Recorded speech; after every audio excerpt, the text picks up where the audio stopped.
Boa tarde a todas. Eu sempre assim fico emocionada quando eu falo a todas e eu só tenho que me referir a mulheres. Assim, não é o primeiro evento somente de mulheres que eu participo e isso sempre me emociona, assim, porque eu me sinto confortável de estar entre vocês, né?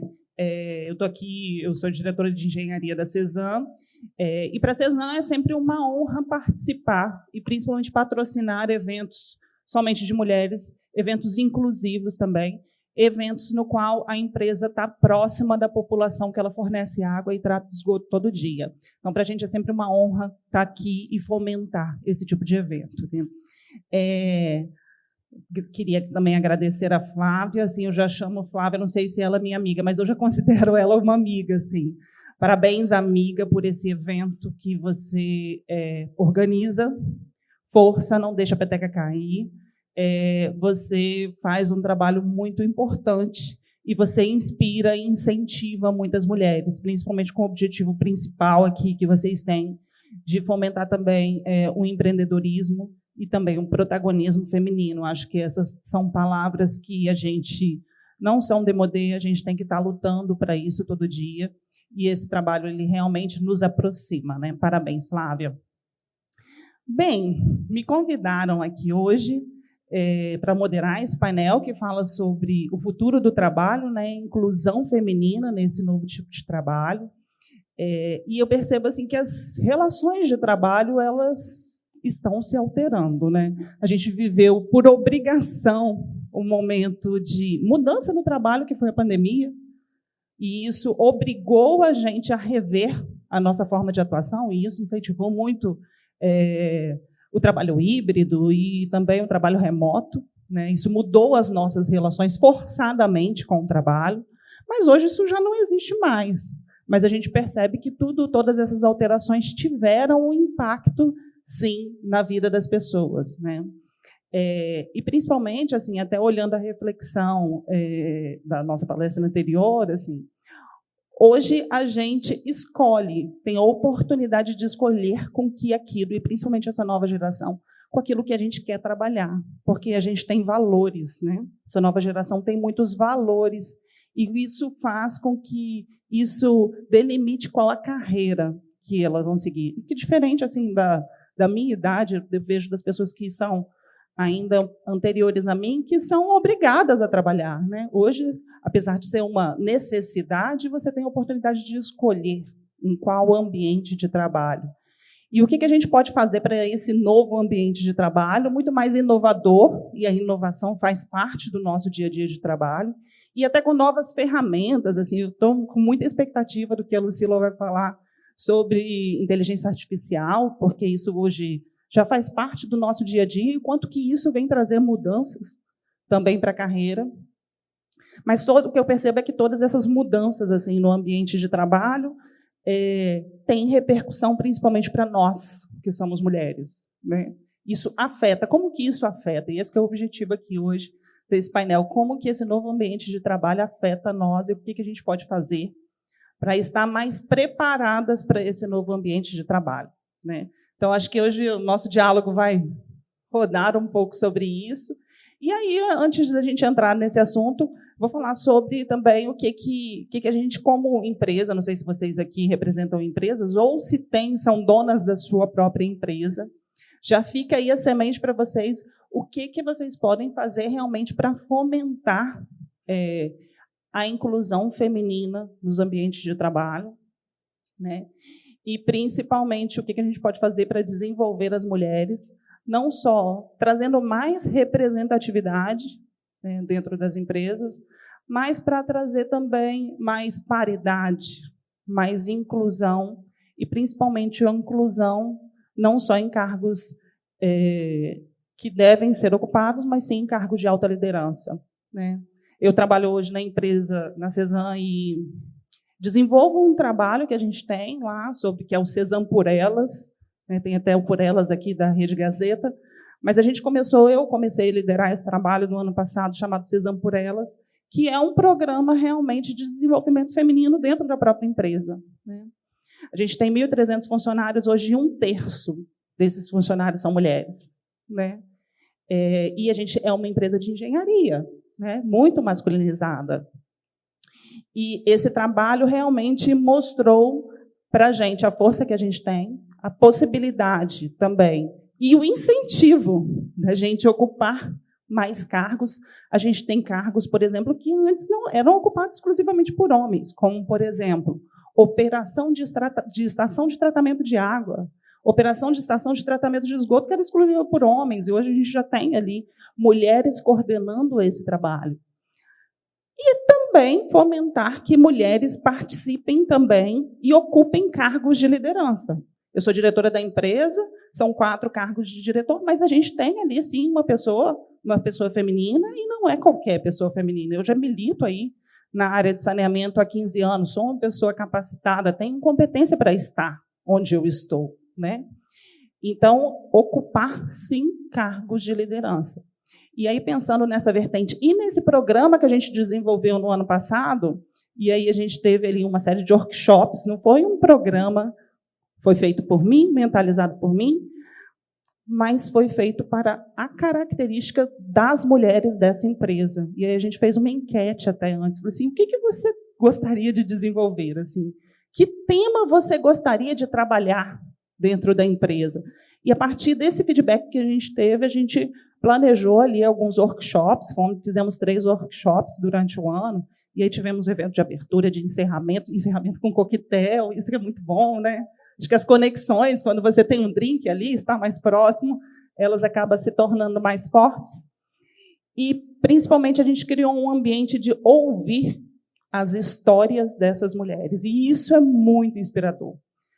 A Flávia contou a história de vida dela aqui, e realmente ouvir o que as pessoas, a trajetória do que as pessoas passaram, realmente é muito inspirador. Então, eu espero que vocês também, eu falo essas palavras do que a gente fez nesse programa, para incentivar vocês também a repensar sua forma de trabalho e inclusão das mulheres nesse trabalho, né? E a gente até mudou o organograma, assim, o manual organizacional da empresa, para que o mesmo percentual de mulheres que a gente tem na empresa sejam de mulheres também ocupando cargos de liderança. Então, o estatuto da empresa ela foi alterado para isso. Isso, para a gente que é gestor, é uma mudança de paradigma tremenda, porque quando você vai escolher um líder da sua equipe, você tem que obrigatoriamente pensar que esse líder poderia ser uma mulher. Então, isso é uma mudança de mentalidade muito grande, né? É uma mudança de representatividade, também de mentalidade, para, na hora de a escolha de um gestor, passar aí pela cabeça dele de umas mulheres. Bem, mas vocês não me chamaram aqui para falar sobre o programa que eu coordeno, mas sim para a gente falar, sim, do quanto o mercado de trabalho as mulheres podem estar incluídas, né? E eu gostaria de que a Lucila falasse um pouco da sua trajetória, assim, como ouvir as histórias de outras mulheres são inspiradoras, assim. Fala um pouco sobre você, o que você percorreu até aqui, e como que você trabalha atualmente. Bom, gente, boa tarde, obrigada pelo convite. Estou muito honrada, né? Eu sei que essa palavra a gente fala toda hora, mas realmente estou muito honrada de estar aqui. Gostei muito do que você falou sobre desenvolver projetos, tudo mais.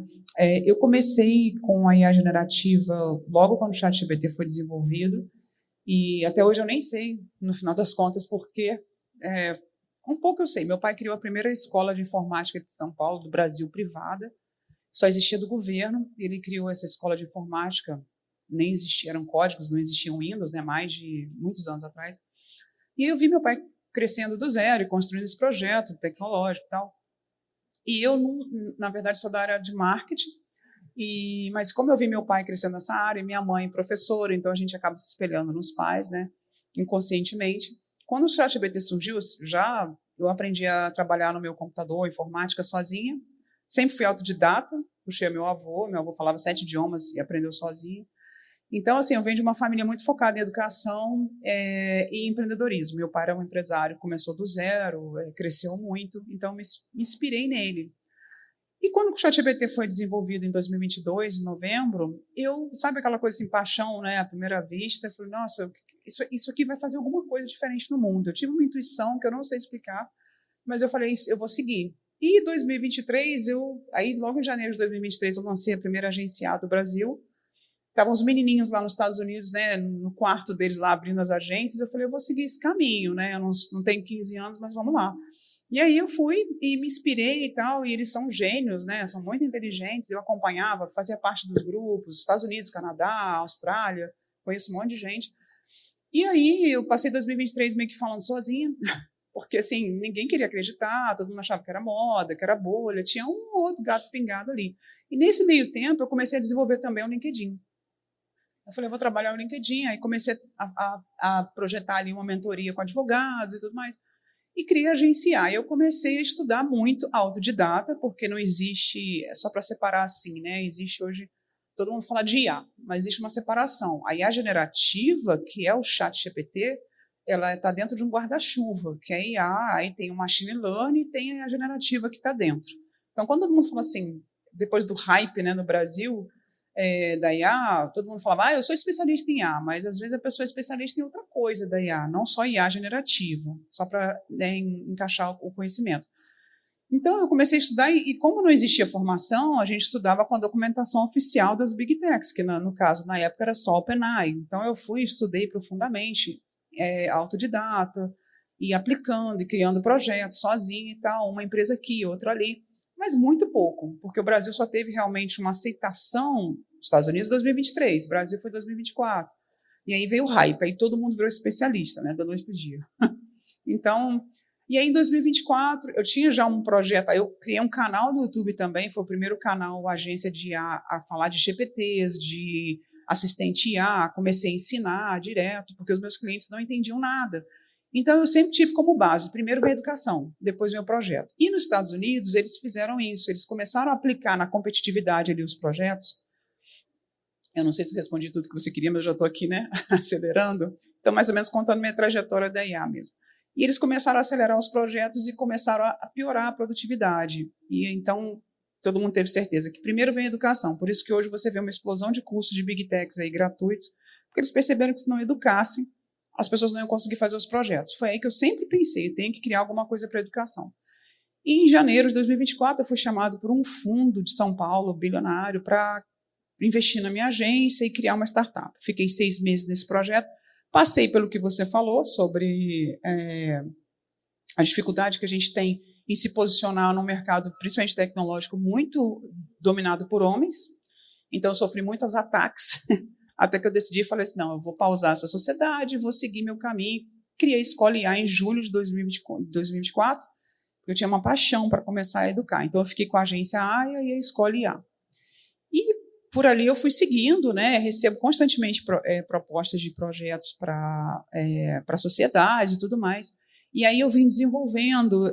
Ontem eu estava tendo um podcast com a Flávia, e eu falei assim, agora eu já sou palestrante, eu já estou estudando eu sou autora, porque eu resolvi também, eu fiz um trabalho muito forte no LinkedIn, e aí hoje sou o LinkedIn número 1 do Brasil em impressão, de milhões de impressões por dia e por 7 dias. Eu já bati quase 3 milhões de impressões em 7 dias. Eu tenho uma média de 500 a 1 milhão de impressões por dia, né? E aí eu percebi que a gente estava indo contra o mercado, assim, no sentido de as pessoas estão cansadas de aprender com vídeos.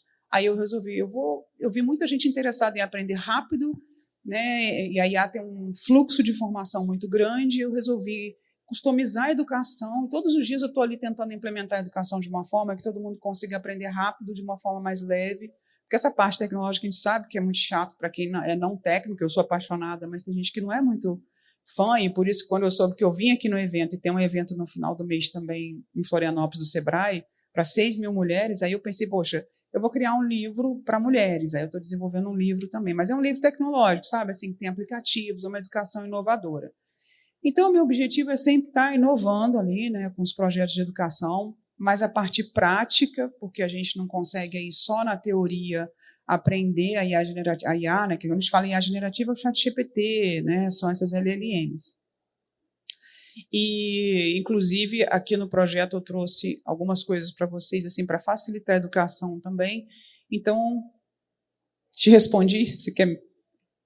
Maravilhoso, assim, essa história de dedicação, principalmente com a educação, e como Sim. que a educação e a sua dedicação com a educação é transformadora para a sua carreira, né? Sim. Vamos ouvir um pouco agora da história da Josi também, a Josi Santos, assim, o que você já fez até aqui, como que você e o que você tem fazendo, né? E quais são os seus objetivos, assim. Fala um pouco para a gente. Oi? Talvez eu precise da inteligência artificial aí para me ajudar a resumir. Vou tentar resumir uma vida, 38 anos em alguns minutos.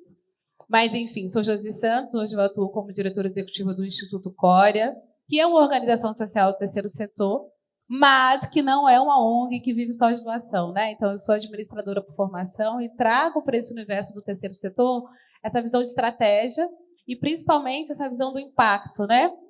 Que é a gente entender que pensar em impacto social, tudo isso que a Cíntia trouxe aqui, né? Pensar responsabilidade social, ambiental, não está uma pauta única e exclusiva das grandes corporações, né? Então, a gente pode, por exemplo, que é o meu trabalho, fomentar pequenos negócios, e aí, em sua maioria, liderados por mulheres, a pensarem a sua operação de uma forma sustentável. Então, ontem estava em São Paulo, a gente estava numa reunião do Conselho da Coalizão pelo Impacto. A Coalizão pelo Impacto é um movimento nacional que tem como propósito apoiar os negócios a repensarem a sua prática. Você pode até ser um restaurante, você é uma empresa de sustentabilidade, mas como é que na sua prática do restaurante você emprega de uma forma inclusiva, justa, faz gestão dos seus recursos de uma forma sustentável? É bem prático, assim, não precisa deixar só para Vale, para Celó.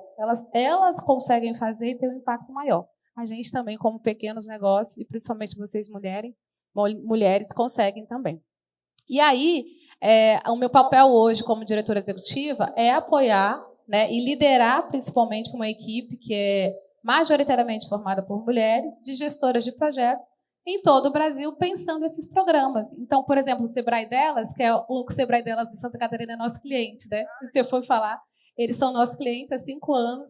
Qual que é o trabalho lá, né? A gente desenhou a metodologia para apoiar e acelerar negócios liderados por mulheres, que tem 3 pilares. O primeiro pilar é pensar a liderança. Porque antes de vocês, empreendedoras, né, irem lá desenvolver um negócio, tem a história de vida de vocês, tem o propósito de vocês, tem o impacto que vocês querem ter no mundo, tem o conhecimento que vocês têm. Aí vocês pegam tudo isso e aí o que eu vou fazer como carreira? Seja ela corporativa ou o que eu vou fazer como negócio? O que eu sou boa, né? E o que o mundo me procura para fazer? Aí vira o negócio de vocês. Mas aí, quando chega no negócio, a gente tem o terceiro pilar, que é pensar a sustentabilidade e a inovação. Ainda que seja uma padaria, não precisa ser uma padaria tradicional. Como é que eu inovo? Como é que eu customizo? Como é que eu trago ferramentas? Como é que eu trago tecnologia? Como é que me conecta? E o terceiro, então, a liderança, a inovação, e o terceiro é a comunidade, que é a rede. Porque mulheres, principalmente, nunca vão empreender sozinhas.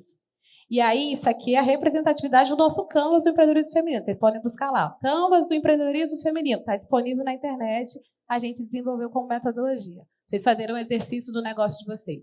E aí é pensar nessa rede. E o que é o nosso trabalho? Porque a gente sabe que o desafio do empreendedorismo feminino, diferente dos homens em algum tempo, é que eles estão lá, eles se encontram, tem o futebol, né? E vai lá, tem um momento propício para essa conexão acontecer. Que é no bar, é no futebol e tudo mais. Durante alguns anos, a gente não teve isso, porque a gente tem que terminar o trabalho e voltar para casa. E aí, cuidar das coisas de casa. Então, a gente fomenta de forma intencional essa conexão. Então, a gente faz comunidade, desenvolve e apoia a desenvolver comunidade de mulheres, cria conexão entre redes. E aí, assim, isso é o que eu faço todo dia, gente. Assim, todo dia, desde que eu acordo, ou às vezes vou dormir, ou durmo bem pouco, né? Como ontem, fui dormir 3 horas da manhã. O que a gente faz todos os dias, na prática, é junto com organizações privadas ou públicas. Então, eu tenho um cliente desde a ONU até o Sebrae, para pensar programas no Brasil para apoiar esses negócios, liderados por grupos minorizados. Mulheres, apesar de sermos maioria na população brasileira, mais de 50% minorizadas nos espaços de poder e decisão e liderança. Pessoas pretas também. Se a gente olhar para essa sala, vamos fazer um exercício? Vamos dar uma voltinha, 360 no pescoço. Está faltando gente aqui, não está? Apesar da gente ter a diversidade, que é a diversidade de gênero, é importante que nós, enquanto lideranças, porque o papel da liderança é provocar e promover transformação, é entender que a gente está no Brasil, que é majoritariamente formado por pessoas pretas. Por que elas não chegaram aqui? Aí esse é o papel que a Cíntia trouxe aqui. Aí a gente começa a pensar. O que falta? Qual que é a barreira? E aí desse questionamento pode sair um negócio. Entendeu? Então, assim, eu vi uma pergunta lá atrás. Mas como eu, como pequeno negócio, que tenho que pensar aqui, estou tão focada em gerar lucro? Porque empreender é resolver problema, não é certo? E aí você pensa, tá, eu posso resolver um problema da alimentação ou do entretenimento, mas eu posso resolver um problema social e ambiental. E por que que eu faço isso hoje, que é a minha história de vida? Eu sou uma mulher preta, nasci e cresci em Maruípe, né, que é a periferia da cidade. Vocês sabem onde fica Maruípe? Todo mundo sabe? Gosto de reforçar. Nosso país. Maruípe é meu país. Então, nasci e cresci em Maruípe, lá em Maruípe. Fui criada por uma mãe solo empreendedora, mas a gente vive num dos estados mais violentos para as mulheres. A gente sabe disso? Vocês sabem? Então, a minha mãe foi vítima de feminicídio, uma violência que acontece em função do gênero. Então, aos 13 anos de idade, eu tive uma percepção clara que a vida não é um morango. Que não dá para a gente dizer, é igual para todo mundo. Mas é muito mimimi, porque eu tinha 13 anos e a minha mãe foi assassinada. Eu não tive oportunidade.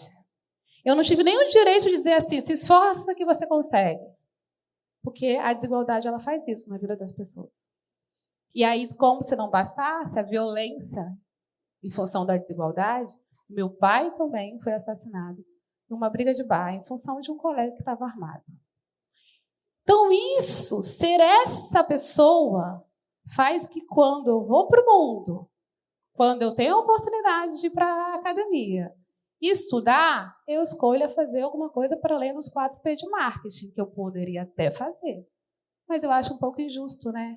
Alguém que tem a capacidade de acessar conhecimento crítico se acomodar no lugar de, poxa, eu posso fazer mais. Então, é por isso que hoje eu faço o que eu faço, é por isso que hoje eu sou diretora executiva do Instituto, que tem esse propósito, por isso que eu estou lá na Coalizão pelo Impacto, junto com as outras empresas do Brasil, pensando em sustentabilidade, e é por isso que eu me especializei lá na administração em diversidade. Porque gestão e negócios é sobre gente. E gente no Brasil vai esbarrar em desigualdade social. Então, essa sou eu. Nossa.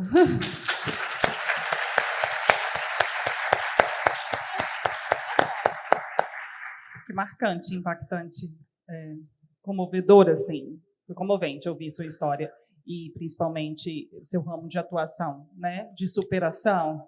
Isso. A gente faz porque a gente tem um histórico aqui, um passado, né? Que nos impulsiona e nos direciona para onde que a gente vai seguir. Parabéns pela sua história e pela movimentação de vida que você fez. Mas vou voltar um pouco aqui para a Lucila, que falou muito de inovação, assim, e como que você consegue enxergar as mudanças que estão acontecendo no mercado de trabalho, principalmente tecnológico, assim. Como que você vê, assim, que o mercado de trabalho vai se projetar, assim, para os próximos anos? E como que a gente deve ficar atenta, assim, do que está acontecendo para a gente também se capacitar e se preparar para estar inserida ali? Como que você vê essas mudanças? Hoje eu leio muito, né, principalmente nos Estados Unidos, porque o movimento vem muito de lá. Então, eu acredito que sempre tem que estar antenado lá para trazer as informações para cá. Eu sempre fiz isso desde o início da IA generativa. E o que eu tenho lido muito é que as mulheres vão ser as que mais vão sofrer com a evolução da IA generativa. Por quê? Porque todas as profissões que precisam, que são repetitivas, administrativo, call center, tudo que é repetitivo, que não existe tanta estratégia, a IA vai substituir. Eu não gosto muito de usar essa palavra substituir, porque eu vejo a IA como um complemento de inteligência, mas que aos poucos ela vai fazer a gente evoluir para um outro tipo de trabalho estratégico, e aí as mulheres têm que acompanhar, eu falei muito ontem no podcast, a gente tem que estudar, a IA tem que ser estudada diariamente. Eu sei que a gente foi meio que imposta, assim como foi com a pandemia, foi imposta com a IA também. Eu sou apaixonada, mas eu sei que tem gente que, eu tenho que estudar IA, mas a mulher vai ser muito atingida. Então, os trabalhos mais simples, automação IA nos Estados Unidos está numa velocidade absurda. No Brasil, a gente está nem 1% perto do que está lá, mas vai vir. Então, a mulher tem que começar a se preparar mais, vão ser as mais atingidas. E como a gente já sabe que já tem um diferencial aí com o homem, né, tem mais cargos estratégicos, então a mulher tem que tentar o quê? Por esse caminho estratégico. Inclusive, no workshop, o que eu vou mais apresentar é exatamente sobre estratégia. porque existem formas de você também aprender a IA generativa de uma forma simples. Não precisa, se você for para o caminho da Big Tech, aquele documento chato, aquela coisa lá, é cansativo realmente para quem não gosta, mas tem formas de você melhorar, inclusive usando a própria IA, que é o que eu vim trazer hoje. Agora, a gente tinha falado também, né, entre a gente, sobre profissões. Então, novas profissões vão vir. Inclusive, eu estou desenvolvendo metodologias de educação e profissões também. Como assim? Uma das profissões que eu quero falar hoje, inclusive, que eu quero já abrir aqui, é engenharia de prompt. É uma coisa que, né, você é engenheira, eu tenho uma admiração, minha irmã é engenheira robótica, eu me tornei engenheira, mas né, sem fazer uma faculdade, que é uma outra coisa aí que, inclusive, o dono da Anthropic, que é uma das grandes big techs, que ele estava na OpenAI, que desenvolveu ali o ChatGPT, e ele abriu a Anthropic com a irmã. E ele fala, essa coisa da formação tradicional, né, o bacharelado e tal, isso vai mudar muito. Hoje, principalmente pós-IA, o que importa é o que você sabe fazer. Não só, eu valorizo muito o diploma, valorizo muito a formação acadêmica, mas eles estão falando muito nessa parte de habilidades. Então, você tem que ter a parte de certificação, que eu vejo hoje uma preocupação no Brasil muito grande, certificação. Eu falo, tá, mas se você tiver certificação, chegar numa empresa e outra pessoa tiver a parte prática que vai levar resultado para um negócio, ela vai ganhar você. Então, você tem que caminhar com as duas coisas, certificação e a parte prática para levar resultados, né, na minha concepção. Então, eu até, inclusive, no workshop, eu vou explicar duas profissões aí que eu estou desenvolvendo com a prática que eu venho desenvolvendo em quase 3 anos de ChatGPT, de criando projetos, agentes IA, em que dá para você desenvolver engenharia de prompt, né? Então, eu vou falar sobre isso. Então, existem profissões novas, tem várias, construções de agentes IA, gestão de agentes IA, tem uma série de profissões surgindo, eu acho que é uma pena, mas assim, quando eu comecei em 2023 no canal, eu via lá, né, as estatísticas, só homem no canal. Eu falava, meninas, cadê vocês? Tal. Então, a mulher demorou muito no Brasil a começar a acordar para IA. Hoje, no meu perfil do LinkedIn, elas vivem ali, Lucila, então, sabe, parabéns, que legal ter uma mulher à frente, elas se inspiram em mim, eu fico mega feliz. E eu queria muito lá num projeto de mulheres, sabe, incentivar isso, porque a gente sabe que a mulher é praticamente a maioria, então a gente precisa... E a mulher fica meio assim, ainda o homem está dominando muito mais, né, a IA. Mas a gente precisa mudar isso, porque senão as mulheres vão ter muitos desafios, né? Maravilha, assim, até a gente falou um pouco na palestra anterior, assim, enquanto que os homens têm mais audácia, né? Eles se sentem mais preparados. Às vezes a gente está mais preparada e não se empodera desse preparo, né? Realmente é algo que a gente está se moldando aí. Eu incentivo todos vocês. Eles nem sempre estão preparados com IA, assim, não. Quando eles demonstram, né? Exato.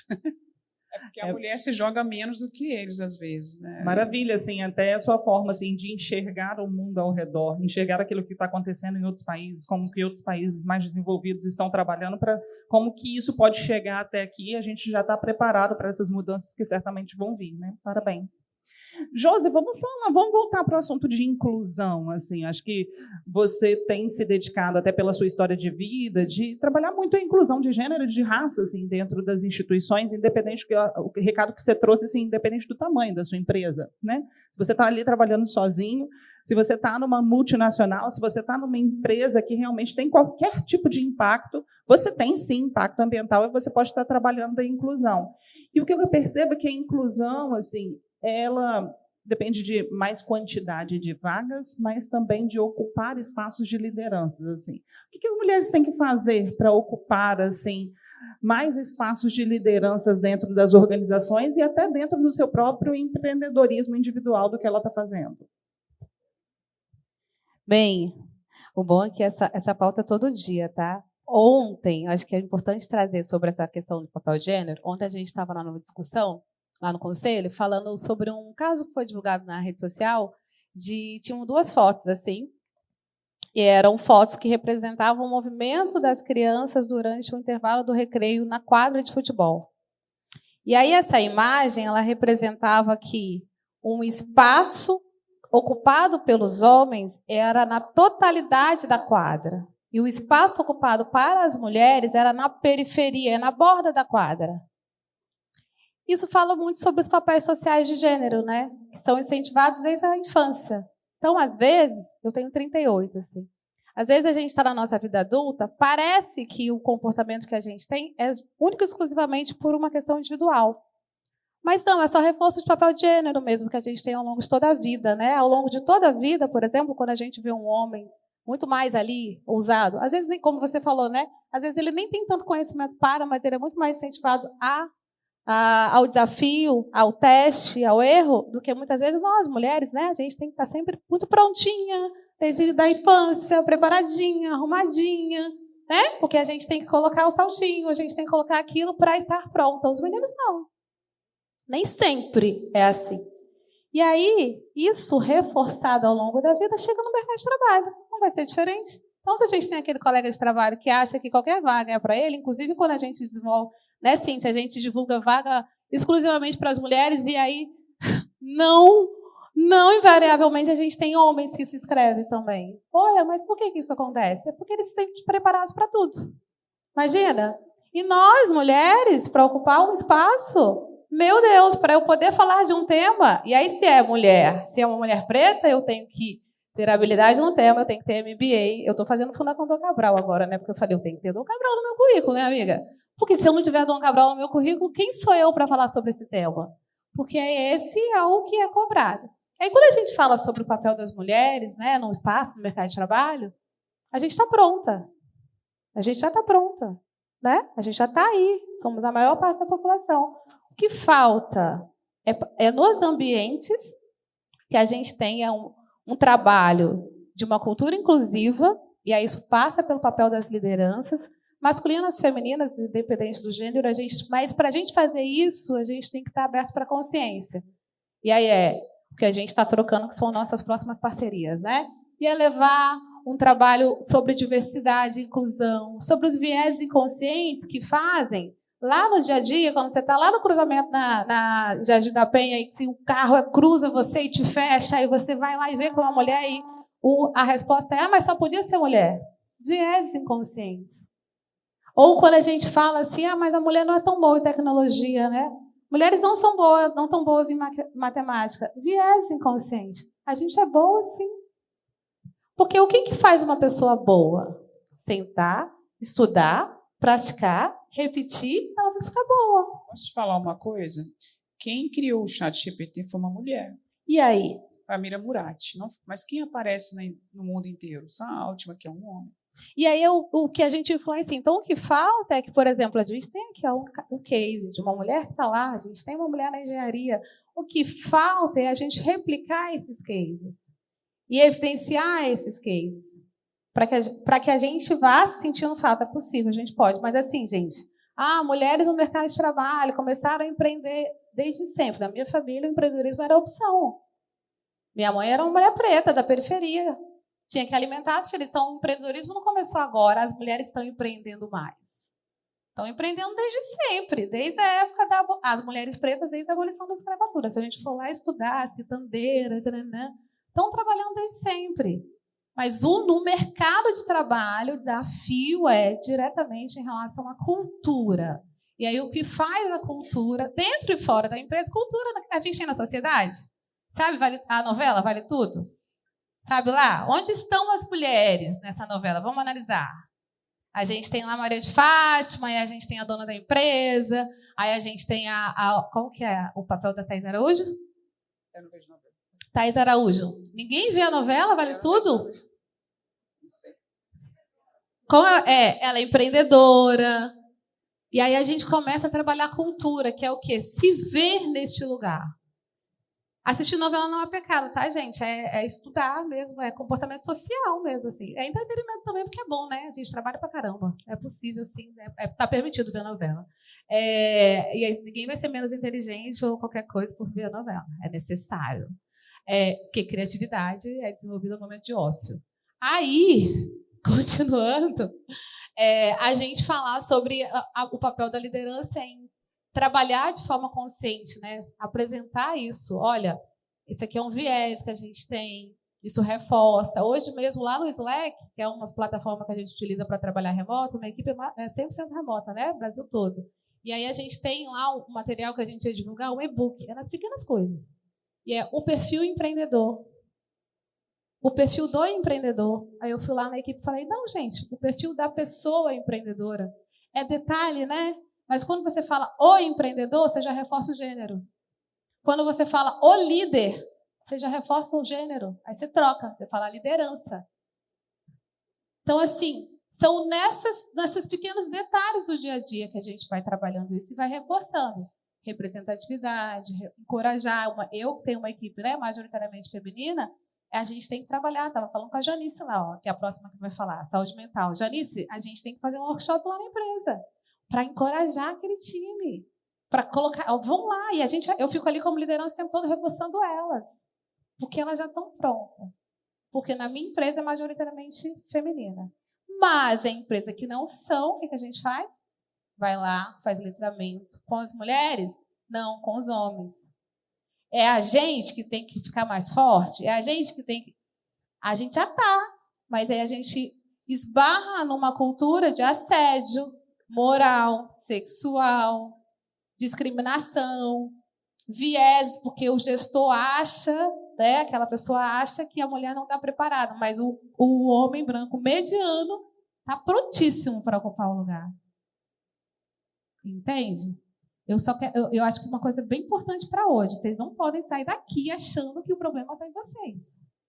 Nós já estamos prontas, mas o mercado precisa se moldar. E a gente faz isso de forma com consciência, né, com letramento e tudo mais. É muito interessante, assim, o quanto que a educação e a capacitação podem, e também o preparo, assim, a nossa sanidade mental, o nosso preparo emocional pode nos deixar realmente mais ativas e dispostas a concorrer às vagas e disputar essas vagas, né? E esses empregos, esses pleitos de trabalho. Bem, eu tinha mais pelo menos 2 perguntas para cada um, mas eu já vou fazer aqui o encerramento, porque o nosso tempo já se esgotou. Então, assim, Lucila, você falou de dados, assim, até um pouco de quanto as mudanças na inovação, de inteligência artificial, de alterações tecnológicas vão afetar diretamente as mulheres, assim, reforça mais, assim, o que a gente pode fazer para estar preparadas para essas alterações? Tem alguma capacitação? Tem alguma nova tecnologia? Você vai falar até de novas carreiras e profissões que possam ter? Dá uma pincelada sobre isso e fala um pouco que você trabalha muito nas redes sociais. Você falou aqui que você tem números impressionantes no LinkedIn. E eu acho que isso traz resultados diretos, assim, para o seu trabalho, para as suas vendas, para aquilo que você realmente entrega. O que foi o passo, assim, para você conseguir esses resultados tão extraordinários que você tem? Ontem com a Flávia, coitada, a gente sempre rodava engenharia de prompt, rodava engenharia de prompt. Porque no Brasil, como tem esse termo engenharia, eu sei que tem muita gente que pegou meio que um preconceito e tal, principalmente os engenheiros não gostam quando falam isso, mas foi o termo desenvolvido lá nos Estados Unidos. Engenharia de prompt, e para ficar mais simples, aquelas pessoas que foram aí para publicidade, fazer aquele estardalhaço, né? Vamos ganhar dinheiro fácil, né? Em 2024 foi isso e continua sendo. Então, ninguém quer dificultar. As pessoas querem na rede social ali facilitar para te chamar a atenção para você comprar alguma coisa. Só que é realmente uma disciplina complexa, mas é possível aprender. Então, quando você me pergunta a base, acredite se quiser, a base do meu LinkedIn, além de eu ter 14 anos aí de marketing digital, além do marketing, então vem desenvolvendo, não é de hoje, tem 3 anos aí de LinkedIn, de muitos testes, muita prática, mas a base é a IA, engenharia de prompt. O que me fez realmente explodir foi a engenharia de prompt. Por quê? Ela é tão incrível que no Brasil eu não vejo ninguém ainda que tenha conseguido assim, falar o potencial dela. E eu estou feliz porque esse alcance que eu tenho no LinkedIn, eu estou conseguindo realmente mostrar às pessoas o quanto ela é importante. Então, é isso que me deixa feliz, né? Eu tenho tantos comentários, tantos agradecimentos, que eu estou criando páginas para colocar isso, porque são tão bonitos até, tem pessoas que fazem declarações do quanto que elas estão resolvendo no dia a dia delas, na vida, com a engenharia de prompt, que eu ensino lá no perfil. Então, isso que está me deixando feliz. E é tudo orgânico, é zero. É engenharia de prompt para traçar a estratégia do LinkedIn, para criar os conteúdos, para fazer os conteúdos, para tudo. Então, assim, hoje eu vou dar uma palhinha no workshop, mas é um conteúdo que eu indico que se estude muito, né, a longo prazo.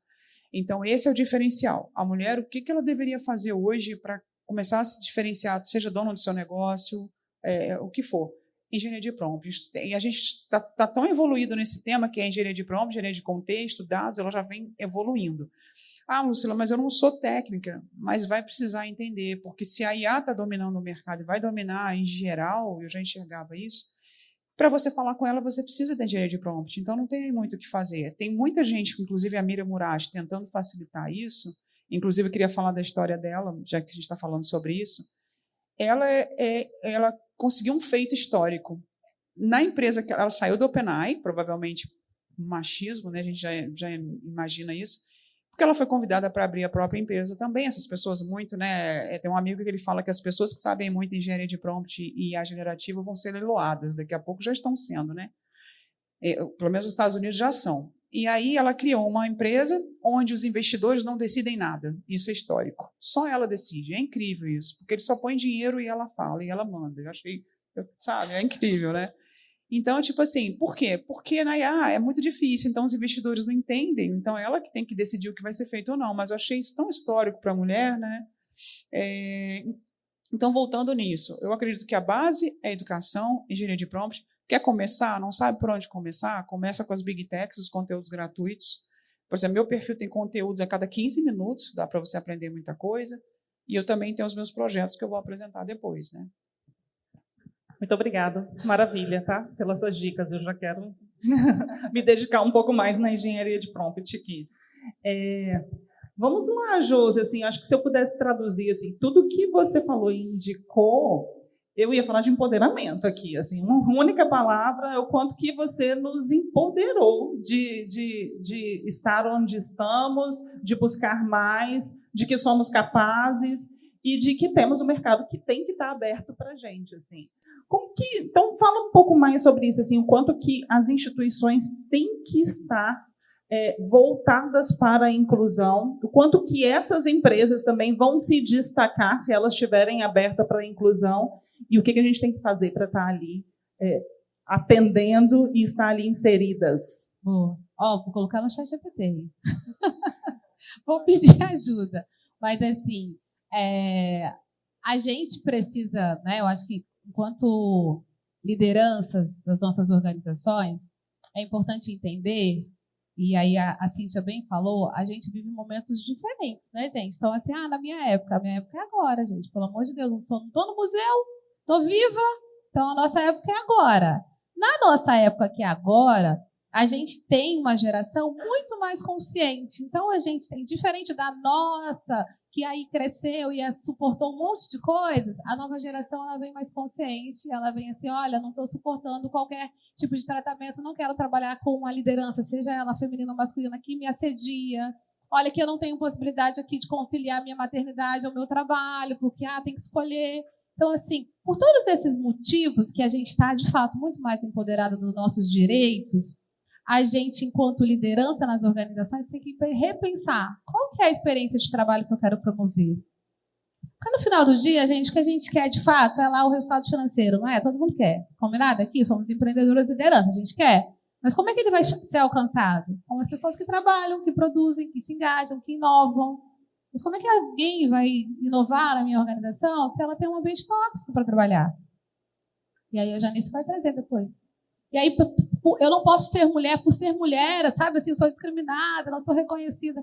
Então, é por tudo isso que, como resultado, a gente tem performance financeira, empresas mais lucrativas, aquelas percentuais que a gente sempre traz, né? Premiadas e tudo mais inovadora, que a gente tem que repensar a nossa liderança numa perspectiva e nos vieses de gênero também. Mas, um ponto de atenção bem importante, que no Brasil, se a gente fala só da perspectiva de gênero, a gente não está incluindo. Porque na estatística, o Brasil é majoritariamente formado por pessoas pretas e por mulheres. Na intersecção, o maior grupo populacional do Brasil são mulheres pretas. E aí, assim, se ela não está trabalhando com você, não é porque ninguém quer mais trabalhar. É porque talvez você não esteja promovendo um ambiente ideal e ela querer trabalhar com você e ela vai abrir o próprio negócio dela. E está tudo bem. E a gente cresce o número de mulheres que estão empreendendo. Então, é por isso que a gente tem que pensar de forma prática. Primeiro, é a gente entender que estamos lideranças do século 2025, gente. Atualização, diversidade, equidade, inclusão. Não é pauta de militância, é pauta de negócio. Influencia no dia a dia do negócio de vocês. Aí vocês têm uma escolha.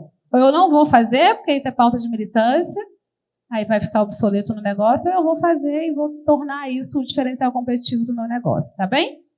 É isso. maravilhosas. Obrigada pelos ensinamentos, assim, pelas mudanças de concepção que vocês trouxeram, acho que para a gente. Vocês realmente são mulheres fantásticas, tá? Obrigada, gente. Vamos encerrando aqui e passando para o próximo. Obrigada.